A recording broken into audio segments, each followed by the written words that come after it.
Choisis la pilule bleue et tout s'arrête. Après, tu pourras faire de beaux rêves et penser ce que tu veux. Quelle bonne idée de venir vous joindre à nous. C'est vous qui allez créer le monde du rêve. Faut parfois savoir courir avant de savoir marcher. Bien sûr, car il faut se perdre pour trouver ce qui est introuvable. Une vraie réussite, j'ai dépensé sans compter. Je veux apprendre tout sur tout. Voilà ce qui va se passer. Choisis la pilule rouge, tu restes au pays des merveilles. Et on descend avec le lapin blanc au fond du gouffre. Bonjour à toutes et à tous et bienvenue dans Pilule Rouge, l'émission dans laquelle on parcourt le pays imaginaire de la science-fiction pour en explorer le côté scientifique.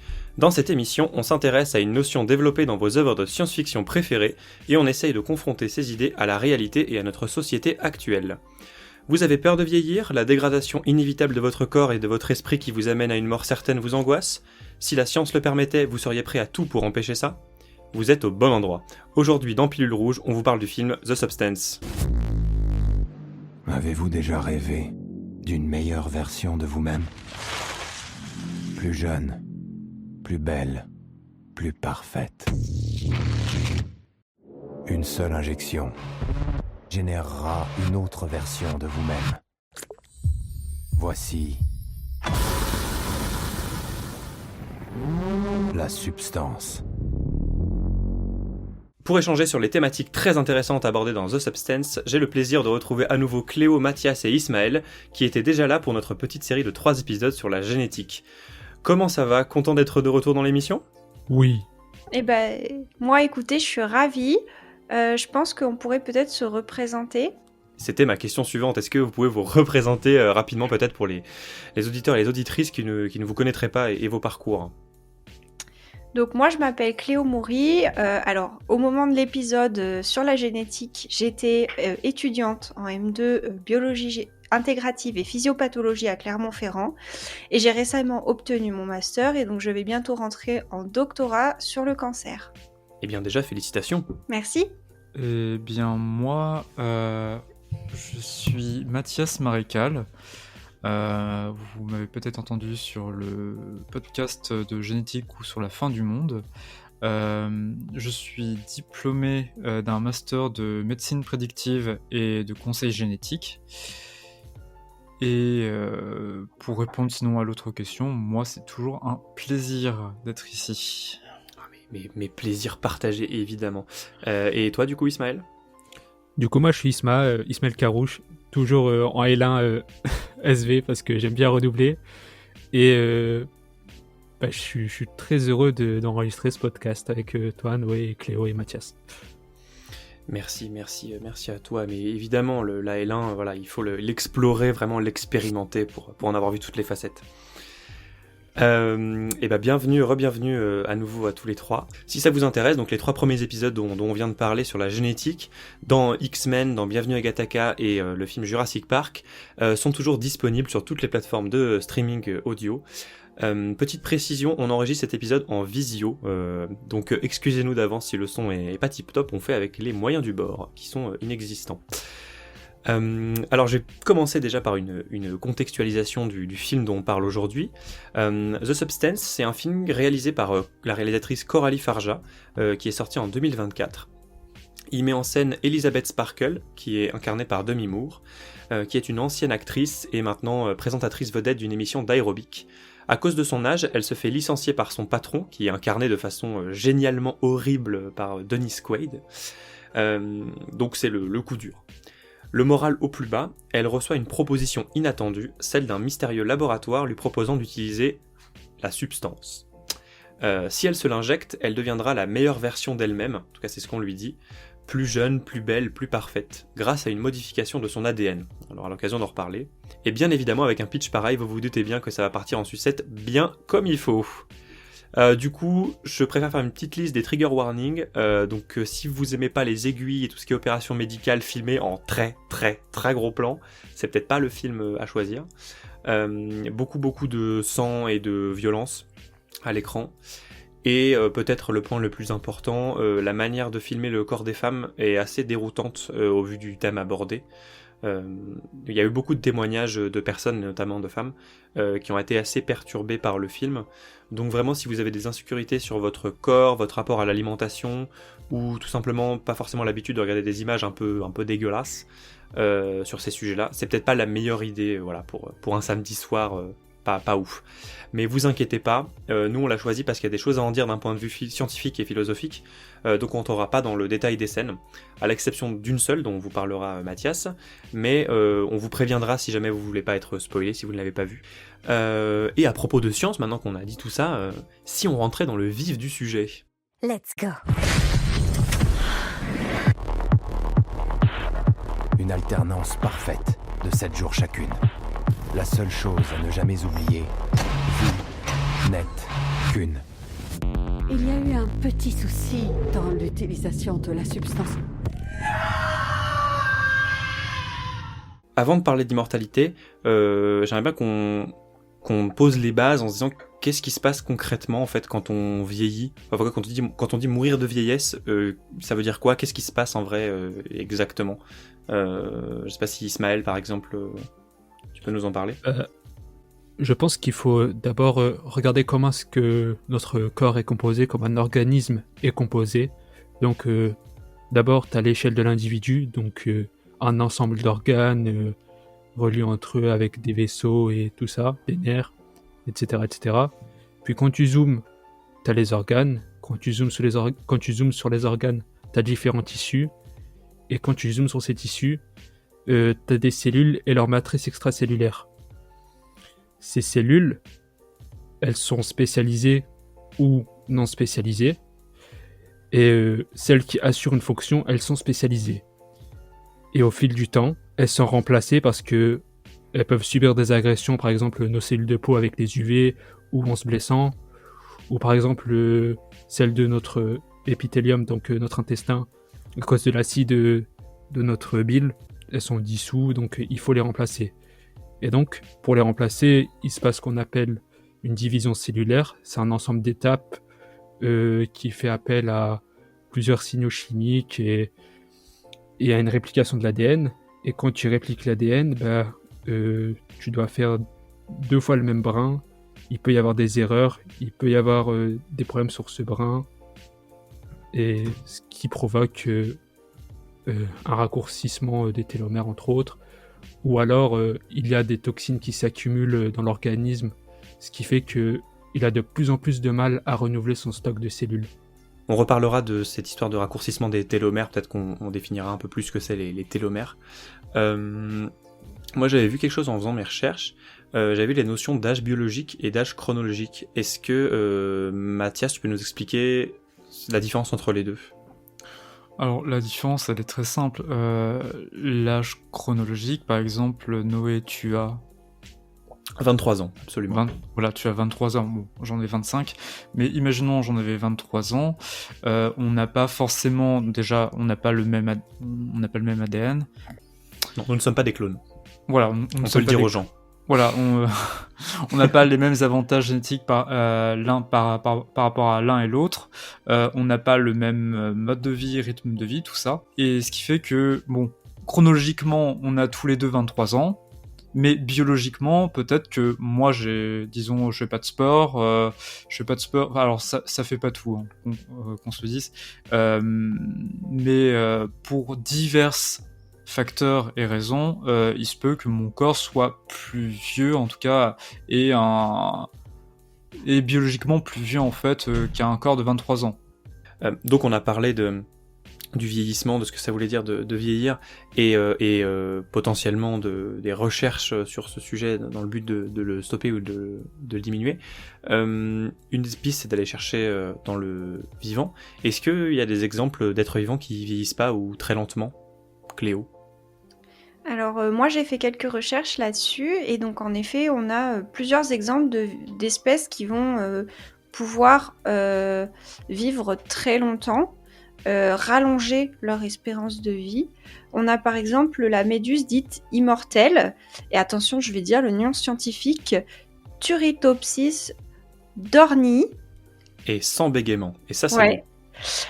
Donc il y a une capacité de renouvellement cellulaire déjà assez importante, et qui en plus a la capacité de revenir à un stade plus jeune, qui est appelé polype. Et en fait, dans une situation où il va y avoir un manque de nutriments, ou alors la méduse va être trop âgée, elle va revenir à ce stade de polype pour pouvoir former une nouvelle colonie, et ça va lui permettre de vivre des dizaines, voire des centaines d'années. Il y a un autre exemple qui est un petit peu différent, c'est le tardigrade. Ce sont ces petits sortes d'insectes microscopiques qu'on a vu passer à un moment beaucoup sur les réseaux sociaux. Et donc, c'est des insectes qui vivent environ 2 ans.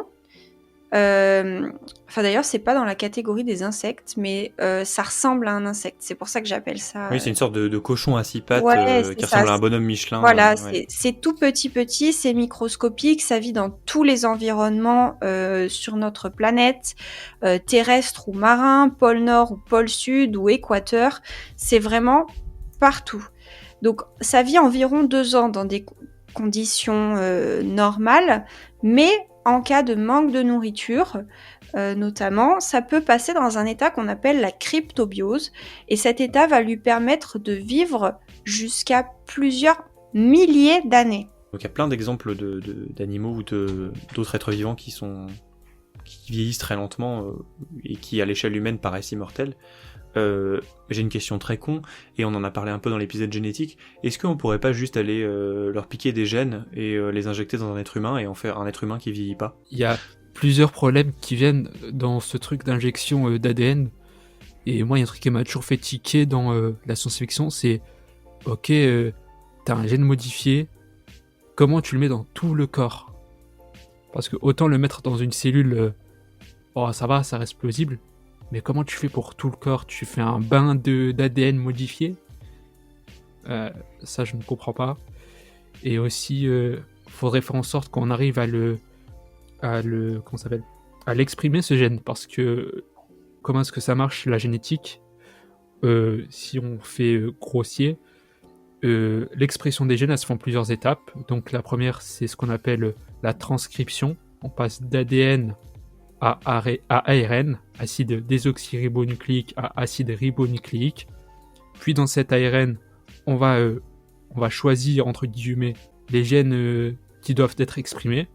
Puis ces gènes, ils sont sortis du noyau de la cellule pour être lus par ce qu'on appelle un ribosome. Et le ribosome, il fait des protéines. Et grossièrement, c'est comme ça que les gènes ils s'expriment. D'accord, donc compliqué de généraliser ça. De faire un peu de la thérapie génique avec des animaux un peu spéciaux. Alors, en thérapie génique, il y a déjà des tentatives de thérapie génique pour limiter certains effets du vieillissement. Je pense notamment à la sarcopénie. Donc la sarcopénie, c'est la diminution du volume musculaire et aussi de la force en vieillissant. D'accord, ça n'a aucun rapport avec Nicolas Sarkozy, on est bien d'accord. Non, ça n'a aucun rapport. D'accord. Donc il y a certains gènes comme des tests avec certains gènes comme le gène de la follistatine qui sont exprimés dans les muscles, où ils essayent donner une copie du gène de la follistatine pour recréer en fait un peu ce tonus et ce volume musculaire. C'est des thérapies qui ont été faites, par exemple, qui ont été essayées par Brian Johnson, qu'on reviendra peut-être plus tard dans l'émission. Ouais, oui, on en parlera de ce bout en train. Je sais pas, c'est le premier mot qui m'est venu. Merci beaucoup pour cette définition un petit peu, ce cadre du vieillissement. Donc on va rentrer un peu dans le technique, dans le détail du film. Le concept général, le concept de science-fiction, c'est que la substance, elle crée un double plus jeune d'Elizabeth, qui est jouée par Margaret Qualley. Donc c'est des sortes de clones, entre guillemets, même si c'est pas vraiment des clones au sens habituel. Il doit vivre en alternance. Donc une semaine, c'est Elizabeth qui est consciente, et la suivante, c'est Sue, donc le personnage du clone, qui prend le relais. Le reste du temps, la personnalité qui est inactive, elle est inconsciente dans l'appartement d'Elizabeth. Dans le film, il y a un certain nombre de produits pour gérer l'équilibre entre les deux personnalités, tout un espèce de kit. Mais j'aimerais qu'on commence par le liquide stabilisateur qu'elle doit s'injecter tous les jours. C'est pas dit dans le film, mais en regardant sur internet, j'ai vu que ce liquide stabilisateur, c'est le liquide cérébro-spinal ou céphalorachidien, voilà, il y a les deux noms. Et ce liquide, du coup, il est obtenu grâce à une ponction lombaire, donc en gros une piqûre dans la colonne vertébrale. Et quand on fait ça, on récupère ce liquide céphalorachidien. Est-ce que, Mathias, tu peux nous expliquer ce que c'est une ponction lombaire? Qu'est-ce que c'est le liquide cérébrospinal? Quel est son rôle? Une ponction lombaire, donc comme tu l'as défini, c'est une piqûre au niveau en fait de la colonne vertébrale. Donc il y a plusieurs segments de colonne vertébrale, il y a les lombaires. Et le principe, c'est dans votre moelle épinière, donc qui est l'extension nerveuse de votre système nerveux, c'est de prélever le liquide par une piqûre dans le dos, de prélever du coup du liquide cérébrospinal, qui est le liquide qui permet en fait de nourrir les cellules neurales. Ismaël a parlé de l'importance d'avoir un environnement pour les cellules. C'est ce liquide cérébrospinal en fait qui permet de nourrir les cellules neurales et de permettre en partie leur bon fonctionnement. Donc pour stabiliser, le double de Elisabeth, Sue fait une ponction lombaire à sa matrice, qui est Elisabeth, c'est l'individu de base. Elle fait une ponction toutes les semaines, et elle s'injecte un peu de liquide tous les jours pour se stabiliser. Petite question comme ça, Cléo, je sais pas si tu as la réponse, c'est pas dangereux de faire une ponction lombaire par semaine? Alors donc le liquide cérébrospinal ou céphalorachidien, c'est un liquide qui est spécifique au système nerveux central, donc on ne le trouve que là, et on estime la quantité à environ 150 ml. Donc vous vous doutez bien que si on fait la ponction toutes les semaines, on peut imaginer que au bout de 2 semaines, il n'y a plus rien. Oui, et en termes de renouvellement, c'est le renouvellement, comme tous les liquides du corps, c'est plutôt long. Ouais. Il faut je pense au moins quelques jours, voire quelques semaines pour un renouvellement total. Et je sais pas, c'est pas spécifié dans le film quelle quantité, mais pour pouvoir s'en injecter un petit peu tous les jours, il doit falloir en prélever suffisamment. Disons qu'elle prélève 50 ml à chaque fois. Et en 3 semaines, elle a prélevé la totalité du liquide céphalorachidien, et je pense pas que la totalité se renouvelle en moins de 3 semaines. Donc, à mon avis, dans le monde réel, elle serait morte très très vite. Ouais, je pense aussi, là j'ai les images en tête, les petits pots qu'elle utilise pour le récolter, clairement, je pense qu'elle ponctionne 150 ml en une fois carrément, donc je pense que oui. Mais c'était l'inspiration de la réalisatrice. J'ai pas vu d'interview à ce sujet-là où elle en parle, mais en cherchant sur internet, j'ai compris un peu mieux pourquoi elle avait utilisé, pourquoi c'était ce liquide-là qui est mentionné ou qui est montré dans le film. J'ai vu une étude selon laquelle le liquide cérébrospinal aurait un effet un peu rajeunissant. Il y a une étude qui a montré que injecter du liquide cérébrospinal de souris jeunes dans le cerveau de souris âgées, ça avait pour effet d'améliorer la mémoire et les capacités cognitives des souris âgées. Et le test il a également été concluant avec du liquide humain jeune injecté dans une souris âgée. Donc voilà, il y aurait une protéine responsable d'un effet un peu rajeunissant. J'ai pas l'impression que ça a été poussé plus loin que ça. Je sais pas si vous aviez des éléments pour compléter, Cléo ou Mathias peut-être sur ça. Simplement, après, donc ça permet de... j'avais aussi lu cette étude qui était parue dans Nature.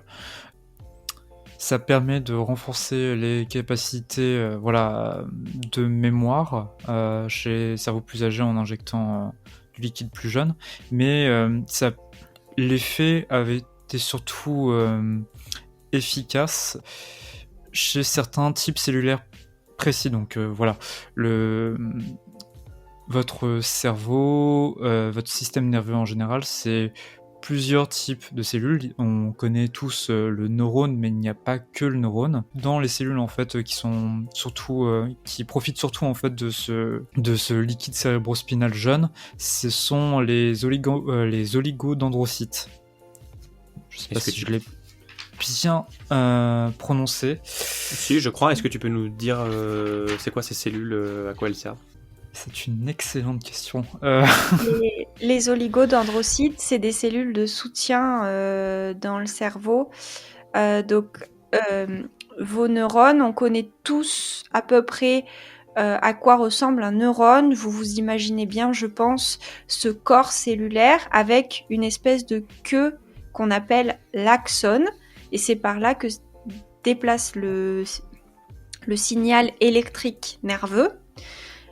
Pour que ce signal se déplace extrêmement vite, les axones des neurones sont enroulés de ce qu'on appelle la myéline. C'est comme un isolant pour les câbles électriques. Et ça permet au signal électrique de se déplacer beaucoup plus vite. Et les oligodendrocytes sont les cellules qui produisent la myéline. D'accord, merci beaucoup. Un déficit de la myéline, ça peut provoquer des maladies comme Parkinson ou... mince, j'ai oublié l'autre. Alzheimer. Alzheimer, Ouais, il y a plusieurs Alzheimer. maladies qui provoquent des amnésies, mais la plus connue c'est Alzheimer. Ouais. Pour revenir un peu au sujet du film, voilà, on aura sûrement l'occasion de parler de neurosciences dans un autre épisode. Elisabeth, donc le personnage principal, elle est très soumise aux diktats de beauté imposés par la société, c'est vraiment le sujet de fond du film, et en particulier le regard des hommes, ce qui est le cas de beaucoup de femmes et de gens en général dans le monde. On voit beaucoup autour de nous, il existe tout un tas de cosmétiques, de cures de jeunesse, des trucs et astuces pour ne pas vieillir, voilà, tout ce qui fait le fond de commerce des magazines un peu santé, quoi. Alors, est-ce qu'on peut faire le tri? Est-ce qu'il y a des choses qui peuvent marcher là-dedans? Est-ce qu'il y a des méthodes pour rester jeune qui fonctionnent? Moi, je pense au truc de collagène, machin, pour... alors là, plus sur l'apparence, mais est-ce qu'il y a des choses comme ça qui peuvent fonctionner pour ralentir le vieillissement ou pas? Alors, pour tout ce qui est collagène, cosmétique et toutes ces crèmes, etc., sérums qu'on applique sur le visage ou sur le reste du corps, il faut pas oublier que l'effet, il est en surface en fait. Ça va lisser la peau, ça va peut-être la repulper un petit peu, mais c'est avoir l'air jeune. Voilà, il faut pas oublier que c'est que du paraître et ça va pas empêcher notre corps de vieillir à l'intérieur. Cependant, il y a quand même un certain nombre de choses qu'on peut rentrer dans la catégorie peut-être des trucs et astuces pour ne pas vieillir. Il y a notamment quelque chose, moi, que je connais très bien, c'est le régime méditerranéen. Donc c'est un régime alimentaire qu'on appelle méditerranéen puisque c'est le régime de base des sociétés qui vivent au bord de la Méditerranée. Je pense au sud de la France, à l'Italie, à la Grèce. C'est un régime qui est très riche en fruits et légumes, en sources de protéines, on va dire, atypiques, le poisson, les œufs, ce genre de choses. En huile d'olive aussi, qui contient des graisses assez intéressantes. Et de nombreuses études depuis des années montrent que ce régime méditerranéen permet un vieillissement en meilleure santé. Ça n'empêche bien sûr pas le vieillissement, mais ça permet une meilleure santé des personnes âgées. Et dans le même style, il y a aussi des régimes au Japon notamment. Les régimes alimentaires sont plus sains et plus propices à un vieillissement en bonne santé. D'accord. Et dans ces régimes alimentaires, c'est quoi? C'est plus de fruits et légumes? Peut-être, je sais qu'au Japon, on mange beaucoup de poissons aussi. Est-ce que... Oui, c'est donc... ouais, c'est ça. C'est les fruits, les légumes plus frais. C'est des populations qui ont tendance à manger plus local. C'est aussi des sources de protéines et d'acides gras qui vont être... meilleur pour la santé. Par exemple, souvent on dit que le poisson c'est bon pour la mémoire, etc. C'est grâce aux éléments qu'il y a dedans, notamment je pense à certains acides gras dont je donnerai pas les noms pour pas dire de bêtises. Mais voilà, c'est ce genre d'alimentation là qui... En fait, c'est les éléments qu'on retrouve dans leur alimentation qui leur permet de vieillir en meilleure santé. D'accord. Oui, donc voilà, pour préserver vos capacités cognitives, mieux vaut bouffer du poisson que de s'injecter du liquide cérébrospinal de personnes jeunes. Ismaël, je crois que tu avais mentionné le cas d'empereurs chinois qui qui s'empoisonnait avec du mercure pour rajeunir. Est-ce que tu peux nous en parler ? Eh bien, la quête d'immortalité, c'est ce qui unit toutes les personnes qui ont le pouvoir. Personne qui a un grand pouvoir veut mourir. Et donc, ils sont tous mis d'accord sur un truc, même s'ils se détestent tous, c'est que mourir, c'est pas ouf. Donc, pour pas mourir, on teste des choses. Et ils ont testé le mercure. Le problème, c'est que le mercure, c'est pas ouf. Ça provoque un petit empoisonnement. C'est plutôt contre-productif. Oui. Même carrément contre-productif. Mais du coup, quelque part, il a réussi à trouver l'immortalité. Ok, mais pourquoi le mercure, en fait, de base Ça doit avoir un rapport avec les croyances alchimiques de l'époque. Vu que l'alchimie, c'était vraiment un domaine qui était prédominant et qui faisait l'imaginaire collectif de l'époque. Je vois. On vous laissera aller voir ça par vous-même. Et enfin, Cléo, tu parlais d'empêcher uniquement le vieillissement dans le paraître, avec le collagène, etc. Il y a un exemple bien connu, donc on a mentionné juste avant, c'est Brian Johnson, donc le milliardaire qui veut ne pas vieillir. Est-ce que Mathias, tu peux nous présenter ce cher monsieur ? Alors, Brian Johnson, donc c'est un multimillionnaire qui détient certaines firmes d'appareils médicaux, tout ce qui va être imagerie, etc. Et donc, oui, depuis plusieurs années, il est parti dans sa quête d'immortalité. Il a un seul objectif, c'est de ne pas vieillir. Brian Johnson, actuellement, il a 48 ans, voilà. Ah ouais. Et il a mis toutes les méthodes, tous les moyens en œuvre pour ralentir son vieillissement. Donc j'ai parlé qu'il il faisait une thérapie génique à base de gènes de la follistatine dans les muscles pour éviter le vieillissement de ses muscles. Il s'est injecté des cellules souches au niveau de son cartilage pour essayer de régénérer ces cellules souches. Enfin, ces cellules au niveau plutôt de son cartilage. Oui, de repartir de cellules un peu neuves, quoi. C'est ça, exactement. Alors, fait le plus marquant et que les journaux ont surtout retenu, c'est que Brian Johnson, pendant un moment, s'est injecté le sang de son fils. Allez, yes. Pour pouvoir rester jeune. Maintenant, il le fait plus, à savoir. En fait, bravo. Ce qui l'intéressait en fait surtout dans le sang. Donc le sang, il est composé de plusieurs types. Et donc il y a les globules rouges, les hématies, donc le plasma sanguin, les plaquettes. D'ailleurs, vous pouvez faire un don de plasma et on vous incite à faire un don de plasma auprès de la maison du sang. Et lui, en fait, ce qui l'intéressait, c'était justement d'avoir du plasma jaune. C'est pour ça qu'il s'injectait le sang de son fils. Et actuellement, ce qu'il fait, c'est qu'il ne s'injecte plus le sang de son fils. Il fait un tri au niveau de son sang, il récupère le plasma, seulement le plasma. Et son plasma, il va réinjecter certaines doses de protéines qui va se réinjecter par la suite. Oh là là, la tambouille. Voilà, donc, mais il y a énormément, en fait, je pourrais pas tous vous citer toutes les méthodes qu'il a mis en place. Après, il y a de très bonnes méthodes, des méthodes qui sont intéressantes, qui viennent juste du bon sens, c'est-à-dire avoir un bon régime. Il a un régime vegan. Brian Johnson, il fait ce qu'on appelle le jeûne intermittent, c'est-à-dire que sur une période de 8 heures, il mange et après, sur les 16 heures suivantes, il va jeûner, donc ce qui implique de juste de manger à 20h et au final, le prochain repas, c'est le midi. Voilà. Il y a des choses qui sont comme ça très accessibles et qui sont très bonnes pour la santé. Mais là, vraiment calibré au gramme près, il regarde le nombre de protéines qu'il va prendre, le nombre de graisses, etc. Ok, non, bah très bien, ça nous fait un bon portrait du bonhomme en tout cas, hein. N'hésitez pas à lire ses livres, non. Non mais voilà, je pense qu'on n'aurait pas assez d'un épisode pour raconter toutes ces folies là, mais bon, de toute façon un jour il y aura un film de science-fiction sur lui et on pourra en parler, parce que vraiment on dirait un début de super vilain.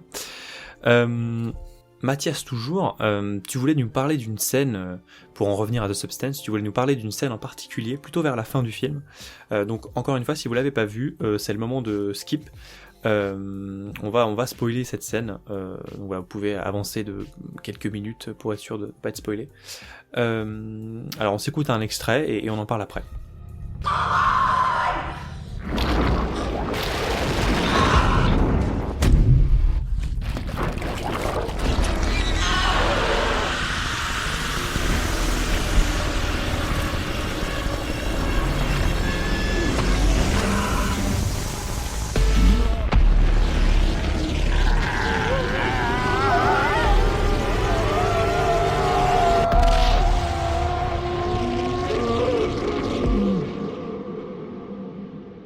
Après s'être réinjecté la substance une deuxième fois, ce qui est une très mauvaise idée, Elisabeth, elle se transforme en un amas de chair ambulant, un monstre horrible avec plusieurs visages, des bras partout, bon, c'est dégueulasse.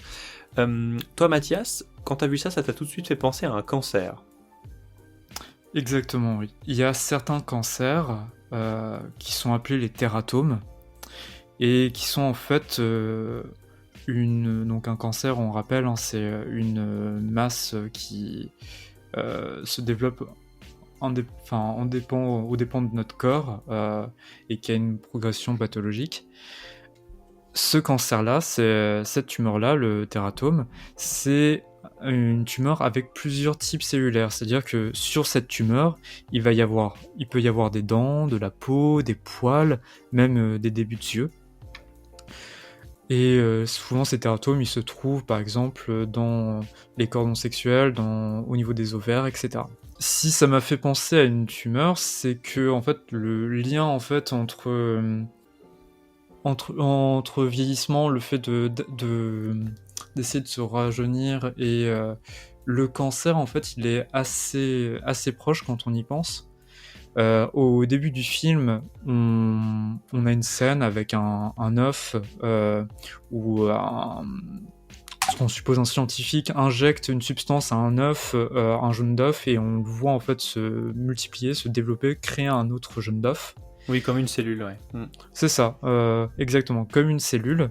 Et bon, ça ressemble énormément à du clonage, et c'est ce qui se passe un peu, c'est que, comme on vous l'a expliqué en début, ce qu'on appelle la sénescence, le vieillissement cellulaire, c'est le fait que nos cellules, en vieillissant, perdent leur capacité à se multiplier.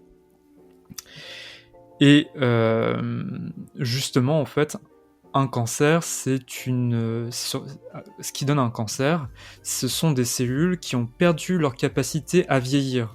Au bout d'un moment, nos cellules, quand elles ont des dommages à l'intérieur, au niveau de leur ADN, elles vieillissent, elles sont jugées incapables de se reproduire, ou en tout cas dangereuses de se reproduire, sinon ça risque de provoquer des problèmes au niveau du tissu. On les fait vieillir. Et une cellule qui perd sa capacité à vieillir et qui se réplique de façon incontrôlée, ça peut aboutir, dans certains cas, à des tumeurs, à un cancer. Et c'est ce qui se passait un peu dans... Ce qui me semblait se passer en fait dans cette scène de fin dans The Substance. À savoir que il y a des gènes qui permettent en fait de réinverser, donc on parlait du raccourcissement des télomères. Les télomères, c'est l'extrémité des chromosomes. En vieillissant, ces extrémités de chromosomes se raccourcissent, et nos cellules en fait considèrent que c'est un dommage cellulaire, que c'est dangereux que ces cellules se répliquent, et donc les cellules qui ont des télomères trop courts, elles vont vieillir, elles vont devenir sénescentes. À la base, on a dans notre ADN une capacité en fait à rallonger ces télomères, ce qui s'appelle les gènes de la télomérase. Et ce qui est intéressant, c'est que ce gène de la télomérase, qui permet de rallonger les télomères et donc de pouvoir retourner à une prolifération cellulaire, il est exprimé dans 90% des cancers. Bah, merci pour cette petite analyse de scène. Donc tu parlais de raccourcissement des télomères. La substance, de ce que j'ai vu sur internet, c'est pas vraiment expliqué dans le film, mais bon, c'est implicite quoi. La substance, elle agit en modifiant l'ADN d'Elisabeth, donc sans parler de ce qu'on voit dans le film. Est-ce qu'il y aurait moyen de rajeunir en bidouillant l'ADN, Cléo? Et pour le moment, on a déjà des difficultés à cibler un organe entier pour modifier l'ADN. Alors, je vous laisse imaginer que cibler un corps, un être humain dans sa totalité, c'est encore très très loin d'être possible. Comme évoqué par Mathias, il y aurait la possibilité d'activer la télomérase dans les cellules, mais il l'a très bien dit, cette télomérase, elle est suractivée dans beaucoup de cancers, et donc on pourrait imaginer que ça nous ferait un potentiel cancer généralisé. On peut aussi évoquer le fait qu'elle a été retrouvée suractivée dans un certain nombre de maladies mentales. Je vais par exemple citer la dépression, la schizophrénie et les troubles bipolaires. Donc vraiment, ça paraît pas du tout une bonne idée de surexprimer cette protéine, même si elle permettrait d'éviter le vieillissement des cellules. Il semblerait que ça fasse plus de mal que de bien. D'accord, ok. En fait, c'est comme si entre le cancer, les différentes maladies différentes maladies, c'est comme si en fait la quête d'immortalité, elle nous amenait vers une mort encore pire, quoi. Ok, on en reparlera de ces aspects philosophiques en fin d'émission. Peut-être est-ce qu'il y a moyen de faire quelque chose au stade embryonnaire, si c'est compliqué de cibler un individu à l'âge adulte, voilà, manipuler les gènes, faire de l'eugénisme en fait au stade embryonnaire. Comme on l'a dit, les télomères ils se raccourcissent au fur et à mesure de la vie. Donc en fait, en tout cas, cette partie-là du vieillissement, ça sert à rien d'essayer de la modifier au stade embryonnaire, puisqu'à ce moment-là, les télomères, ils sont entiers, ils sont normaux, il n'y a aucun souci dedans. Donc en fait, on essaierait de régler un problème qui n'existe pas à ce stade. Ok, je vois. Oui. Et vas-y Mathias, tu voulais compléter?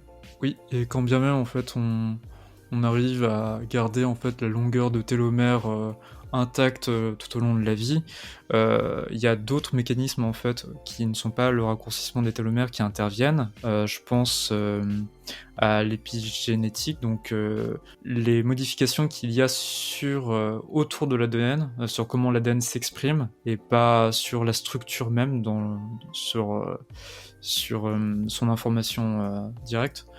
Si vous voulez avoir plus d'informations dessus, je vous renvoie encore une fois vers notre précédente émission.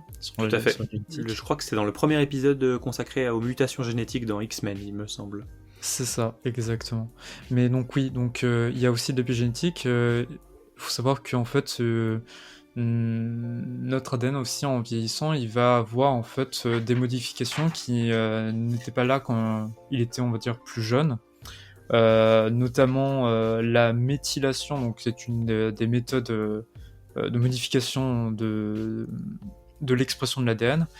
Il faut savoir qu'il va y avoir une méthylation qui va venir petit à petit en fait avec la vie. Donc on a parlé d'un âge biologique, on pourrait aussi parler d'un âge épigénétique qui est entre autres influencé par notre environnement et qu'on pourrait plus difficilement contrôler. Maintenant, je vais vous demander un petit exercice de science-fiction, justement. Si vous deviez créer une substance capable de stopper le vieillissement, qu'est-ce que vous metteriez dedans? Ismaël, est-ce que tu as une idée? Moi, j'irais plus du côté de la technologie, technologie plutôt technique, informatique, robotique, et donc avec la nanotechnologie. Est-ce que vous voyez le dernier film Avengers qui était bien, Infinity War? Tout à fait, oui, tu fais référence à l'armure de Iron Man. Exactement. Il utilise des nanorobots qui reconstituent son armure petit à petit. Eh bien, moi je pense qu'un truc pareil où ce serait une substance composée de petits nanorobots qui coulent dans nos veines. Un peu, je sais pas si vous avez vu Young Justice League. C'était une série animée des années 2015-2020, donc c'est assez récent. Il y avait un personnage dans la saison 2 qui s'appelait Blue Beetle, qui avait une sorte de machine extraterrestre qui était enchâssée dans son cou et ils avaient essayé de lui enlever en se rapetissant et en coupant les branches de la machine à l'intérieur de son corps. Et cette machine a réagi avec des petits nanorobots qui agissent un peu comme le système immunitaire et qui sont allés attaquer les gens avec des lasers. Et globalement, moi je penserais à des petits nanorobots qui coulent dans vos veines et qui vont là où il y a des problèmes dans vos matrices extracellulaires et qui répareraient votre corps petit à petit avec la matière qu'il y a déjà. Cléo, est-ce que tu avais une autre idée pour stopper le vieillissement ? Alors, on va en reparler avec la question suivante, mais moi, il faudrait me torturer pour que j'accepte de faire quelque chose dans ce genre, parce que je suis absolument contre. Donc, vraiment, non. Moi, je ne ferai pas ce genre de choses. D'accord, oui, en tant que scientifique, Voilà. ton éthique te refuserait à créer ça. C'est ça. Je comprends. Et toi, Mathias, est-ce que tu as une idée pour Alors, créer une substance ? j'ai une idée pour créer une substance, hein, ça n'empêche pas que je sois éthique, je précise. C'est purement théorique, bien sûr. C'est purement théorique, pour l'amour de la science. Il y a eu une conversation enregistrée récemment, je ne sais plus quand, entre le président Vladimir Poutine et Xi Jinping sur justement le vieillissement, le fait qu'il pourrait encore vivre plusieurs années, plusieurs décennies par la suite sans trop vieillir.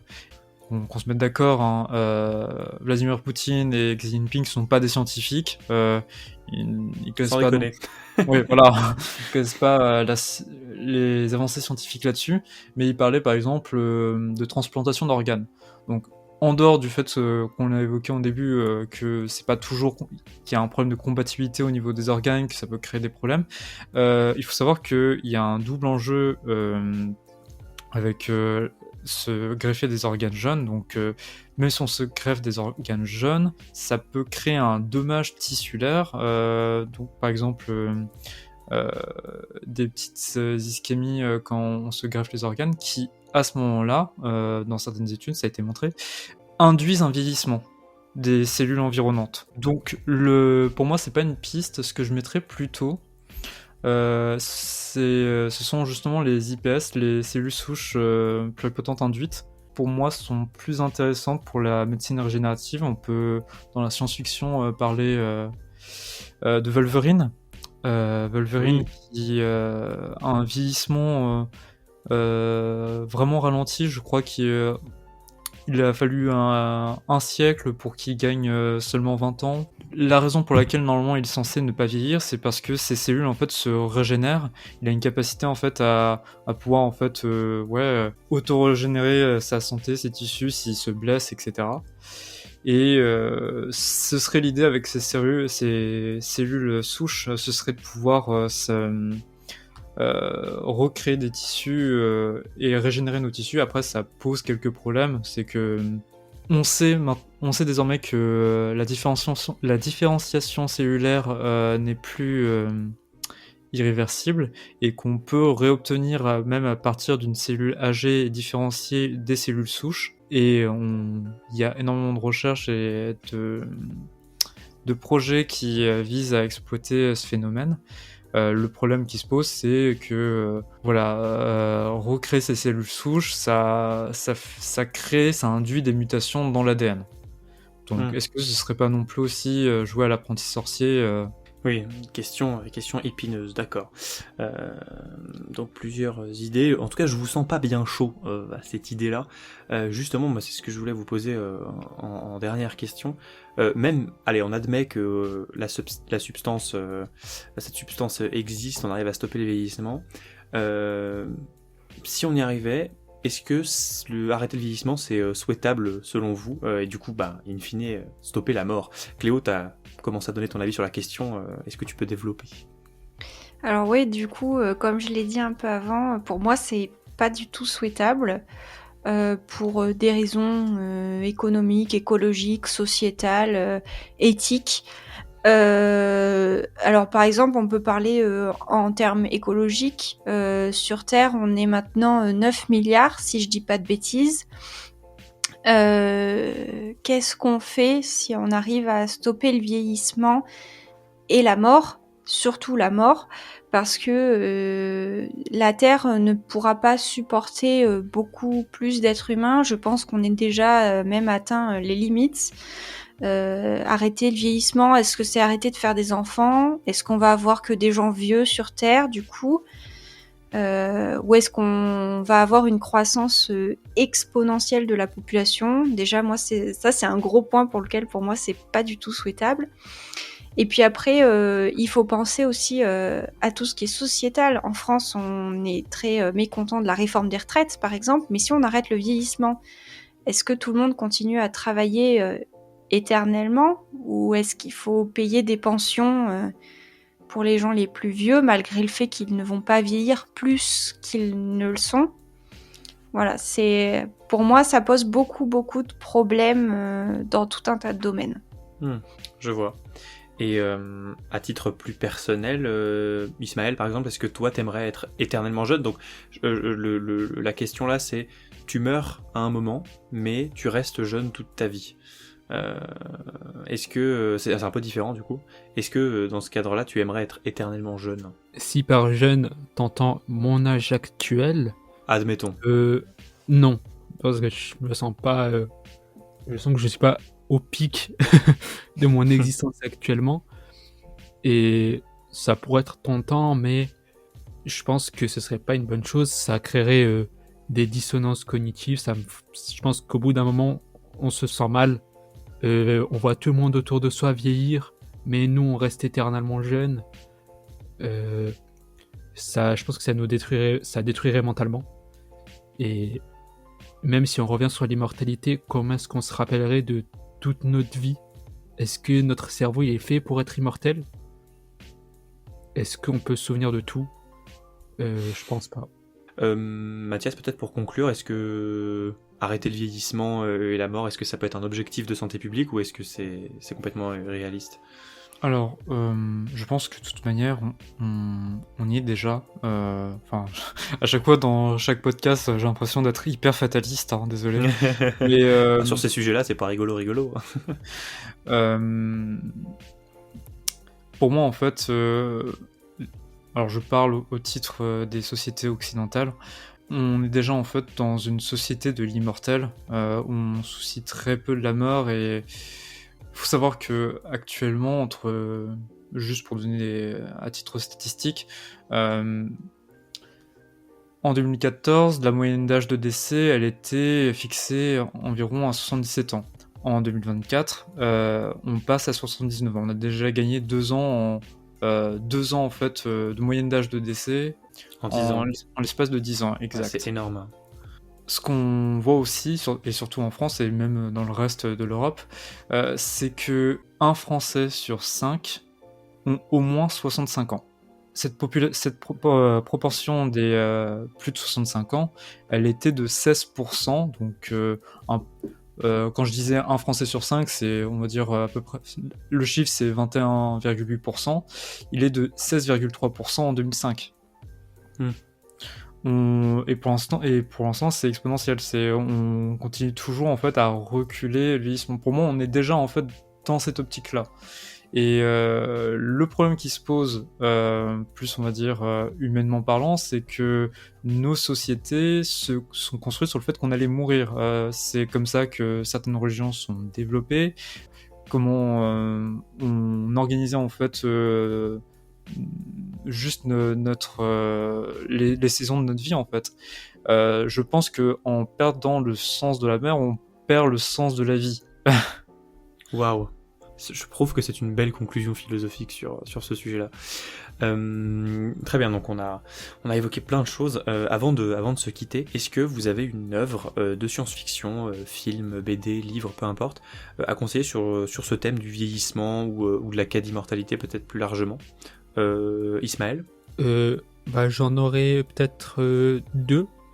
Vas-y. Donc, un qui ressemble vraiment à The Substance, et ce serait plus une quête de beauté que d'immortalité, donc ça s'appelle Loopism. En gros, c'est un type qui se faisait harceler au lycée, ça se passe en Corée. Il se faisait harceler au lycée, un jour sa mère elle décide de lui changer de lycée, et comme par hasard ce jour-là, il se réveille dans un autre corps, dans son appartement et il voit genre son corps à lui, donc le petit gros qui correspond pas au standard de beauté, allongé sur le lit. Et il comprend que d'une manière ou d'une autre, il a gagné un clone de lui-même. D'accord, oui, c'est vrai, faut vraiment penser à The Substance. Ouais. Et donc l'autre, ce serait Dead Life. En gros, ça raconte une histoire de zombie apocalypse. Enfin, d'apocalypse zombie, vu qu'on est en France. Tout à fait, oui. La France. Qui se passe aussi en Corée, donc c'est un autre webtoon, donc format vertical, où on suit un petit groupe d'élèves qui essayent de survivre, sauf qu'ils se font tous décimer. L'un d'eux réussit à regagner sa conscience humaine petit à petit, et ils font en sorte que tout le monde regagne leur conscience avec un mélange de son sang, et ce qui fait qu'ils redeviennent tous humains entre guillemets, enfin plus zombies qu'humains. Et je me permets d'un peu spoil parce que il y a eu un cliffhanger, donc je suppose qu'il y aura une suite, mais j'en suis pas sûr. On va suivre ça. Merci beaucoup Ismaël. Mathias, qu'est-ce que tu as à nous recommander aujourd'hui? Alors, je connais pas d'autres films ou œuvres de science-fiction qui parlent en tout cas du vieillissement ou du moins de la quête d'immortalité. Je peux parler en revanche de ce que je compte regarder qui est dans ce thème. Peut-être que certains d'entre vous l'ont vu et dans ce cas vous pouvez en parler. Mais moi en tout cas j'ai l'intention de regarder Altered Carbon. Ah oui, il est beaucoup revenu dans mes recherches sur cet épisode, ouais. Alors c'est pas, alors j'ai dit Altered Carbon, c'est Altered Carbon déjà. Mais il me semble que c'est plus vu dans l'immortalité, mais comme transfert d'esprit, transférer une conscience dans un autre corps. Oui, c'est ça. Ce que j'avais vu, c'est que tu transfères ta conscience sur une clé USB, en gros, et que sur une puce, et tu peux la re-upload dans un autre corps. Très bien. Et enfin, Cléo, est-ce que tu avais peut-être une recommandation sur le thème du vieillissement ou même plus généralement en science-fiction? Alors moi j'avais pas non plus trop d'autres idées de recommandations sur le vieillissement. J'ai vu passer aussi dans mes recherches le film dont tu as parlé, Mathias. C'est une série, Altered Carbon, ouais. c'est une série Netflix. Ah, c'est une série, ouais, ok. Ouais. Je pensais que c'était un film. Mais donc moi j'ai un livre un peu plus global sur la mort, donc que vous connaissez peut-être, parce qu'il a été assez connu, c'est Les Thanatonautes de Bernard Werber. C'est un livre que moi j'ai adoré, je l'ai lu même 2 fois, alors ça vous dit que voilà.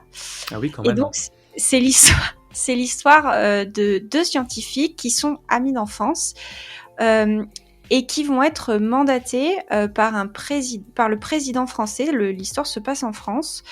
Donc le président français fait une comment ça s'appelle, une expérience de mort imminente.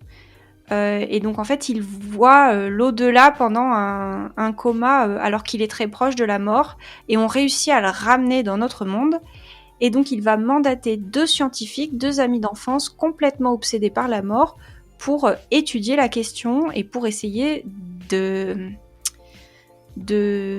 découvrir ce qu'ils appellent le continent ultime, si je dis pas de bêtises dans le livre, le paradis en fait. Et donc il y a toute une quête qui mêle un peu science, spiritualité, science-fiction, pour trouver ce nouveau continent.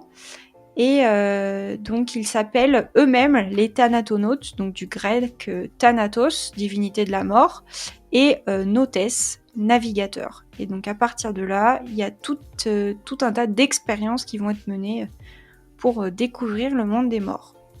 Très bien, eh bien merci beaucoup.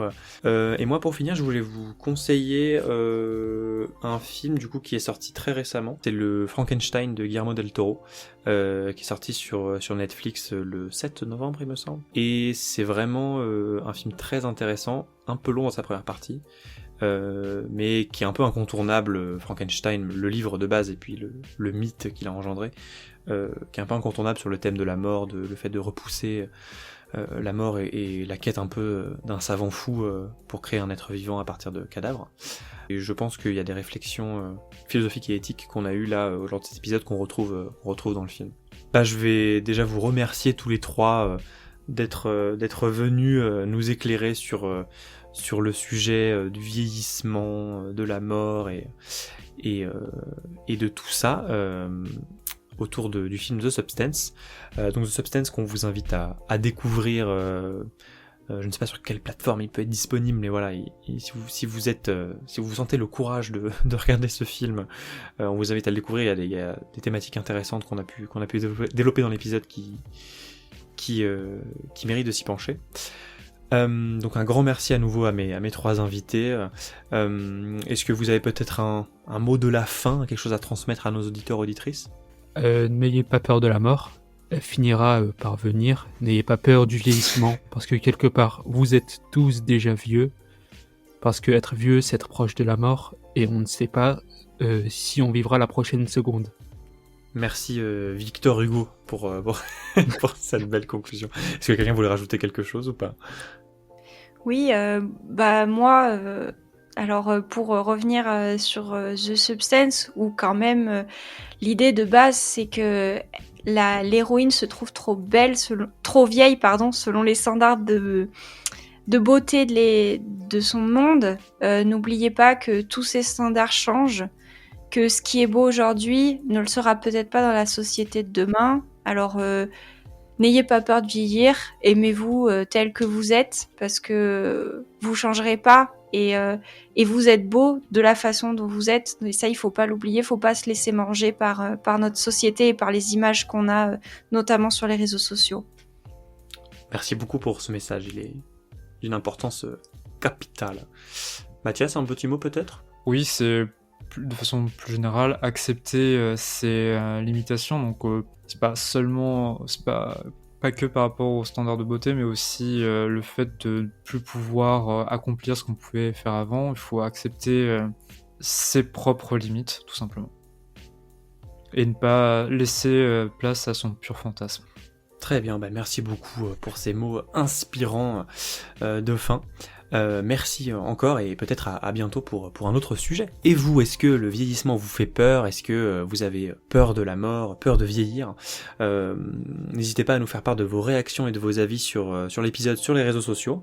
Donc vous pouvez retrouver Indescience sur Instagram et TikTok notamment. Vous pouvez aller aussi lire les articles sortis sur notre blog et bien sûr vous abonner au podcast sur les différentes plateformes pour ne pas rater la sortie de nos prochains épisodes. On est présent sur Apple Podcasts, sur Deezer, sur Spotify, sur Castbox il me semble et d'autres peut-être qui m'échappent. Donc n'hésitez pas à nous suivre, d'aller noter le podcast pour le référencement. C'était Indescience et n'oubliez pas que sans science, pas de fiction. À bientôt. C'est la meilleure mission que j'ai jamais faite. Hasta la vista, baby. Je reviendrai. Je dis simplement que la vie trouve toujours un chemin.